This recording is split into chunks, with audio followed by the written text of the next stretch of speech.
Hi everyone, Mr. English is back with you with another thrilling video about Sword Pakistan. Today's video is about a serious threat to Pakistan. It is believed that if the morality level of a nation stands high, its progress and development is inevitable and vice versa. In today's video, I'm going to highlight the most terrible and the most threatened aspect for the youth of Pakistan, which is related to its morality level, whereas the same is being reflected from the Western world through internet and their so-called independent culture, where the wild liberty means involvement into unethical and immoral activities without any constraint or restraint, where even the culture of the society allows individuals to become vulnerable and still exist independently in the society. Nowadays, Mia Khalifa has become frequently searched online personality on internet across the world, including Pakistan. Mia Khalifa, also known as Mia Khalifa, is a Lebanese-American social media personality, sports commentator, and webcam model. She was a pornographic actor. Born in Beirut, Lebanon, Khalifa moved in the United States in 2001. She began acting in pornographic in October 2014, and by December, she was ranked the most viewed performer on website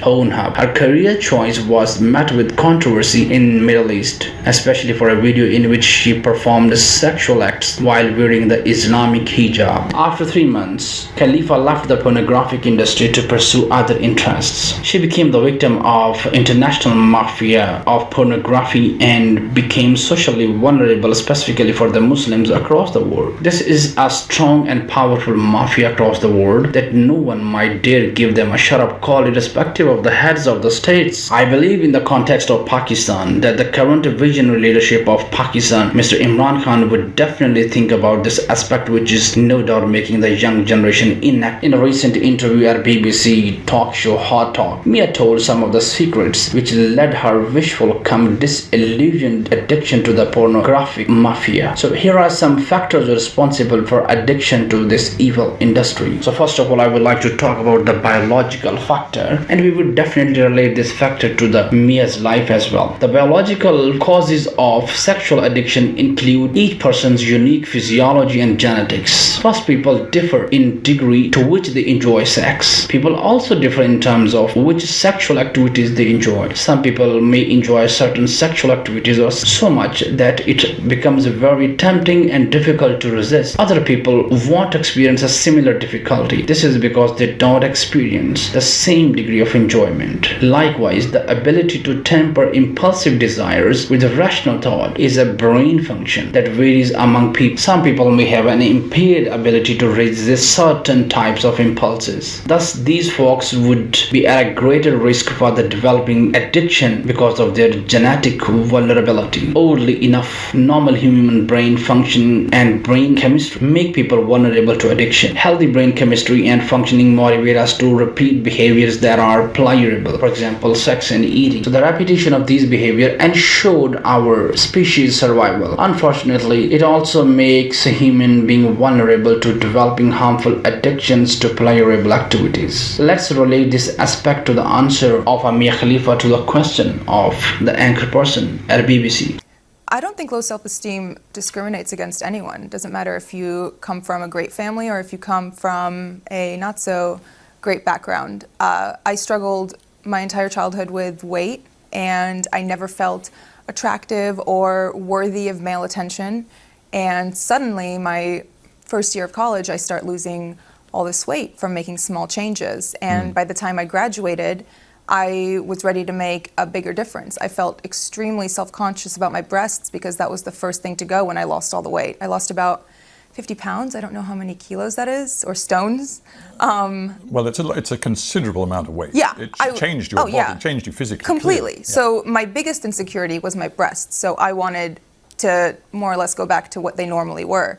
And once I did that, I started garnering all of this attention from men, and I was never used to it. And I felt like unless I held on to it and kind of did what was asked of me or what was expected of me, it would go away. And after feeling what it was like, that validation and, you know, the compliments for the first time, I did not want that to go away.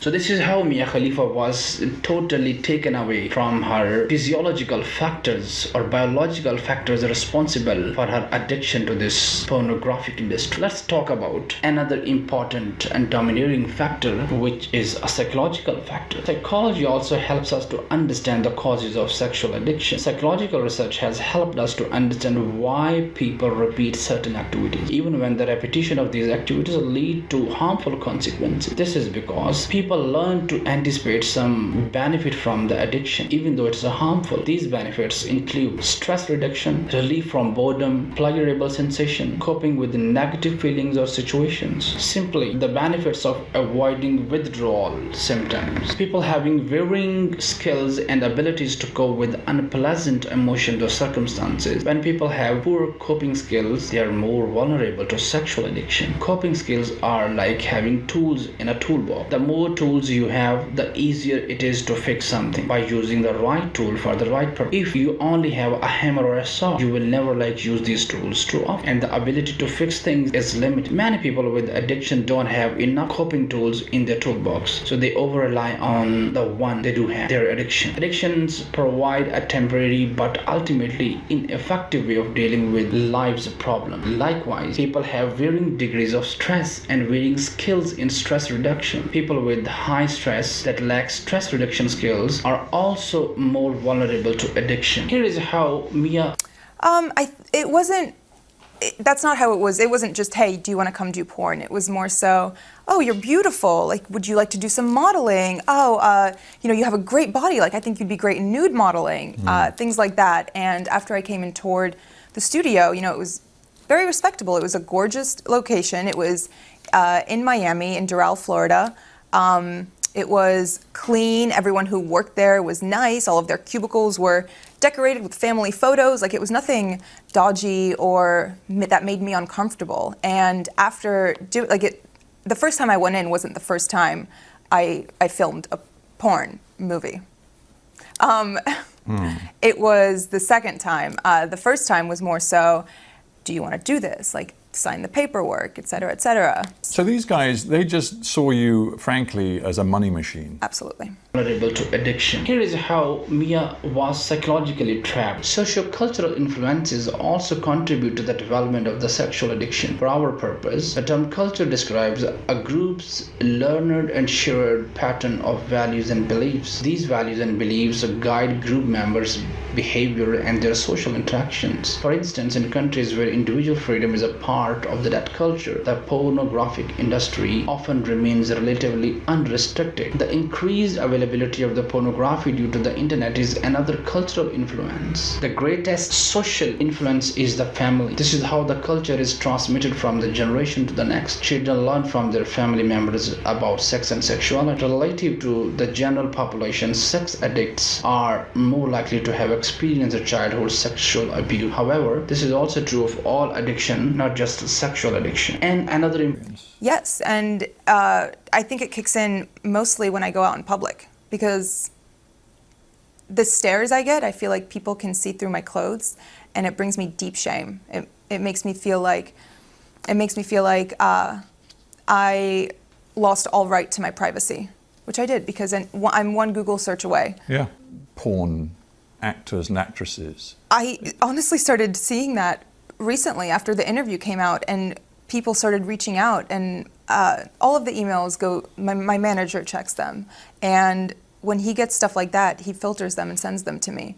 And reading the words of some of these girls who have been sex trafficked and forced into porn, and all of these stories of girls whose lives have been ruined by it, and by men who have taken advantage of them, and by contracts that they didn't even understand the jargon of, it makes me feel like, okay, maybe it was good that I started talking, and that I posted this interview, and that I'm speaking out now, because other people feel the same way. And even if they don't relate on as deep a level as, doing porn, they can relate on the level of being insecure and being pressured into doing something they Right. didn't want to do. Important factor that's responsible for sexual addiction is spirituality is another casual factor that can determine whether an addiction develops and flourishes. Spirituality reflects the belief that life has a meaning and a purpose. This definition is inclusive and respectful. It includes the many different specific beliefs people have about their meaning and purpose. And when that meaning and purpose is lost, people are not concentrated. They become disconnected. So these people derive meanings and purpose through a personal set of values and goals. The lack of meaning and purpose in life leads to a disconnection from ourselves and each other. As addiction progresses, this disconnection increases. This disconnection causes failure to live in a harmony with the universal laws, principles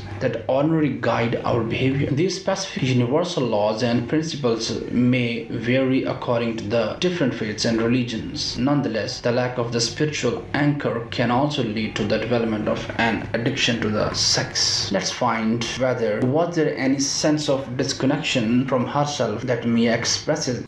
I verbatim told them, "You guys are going to get me killed." And they said, They just laughed. why didn't you then say, I'm not doing it? Intimidation. I was scared. But I knew that if I said no, it would, you know, they're not going to force you to do it. That's, at that point, that's rape.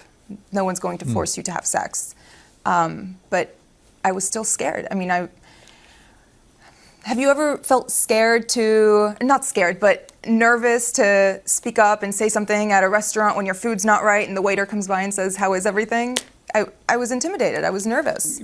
In our BBC interview, keeping in mind all the factors responsible for seducing the youth towards this horrible industry across the world, and especially across the Pakistan, respective laws and their execution should be made compulsory because it is the only way to save Pakistan. Pakistan is going to lead the block of Muslim Ummah in this modern history of the world. There are loads of the expectations around that if Pakistan is and would be the sole country who would be the savior of the Muslim Ummah across the world. So it is time to say shut up to the pornographic industry in Pakistan. All the websites, all the online channels should be blocked. And if this step would be taken by the leadership of Pakistan, then I believe this would be the most significant and life-changing initiative in the history of the Pakistan. Keep on watching the video series by Mr. English on the subject Sword Pakistan in making Pakistan the most cherished and a proud nation across the world.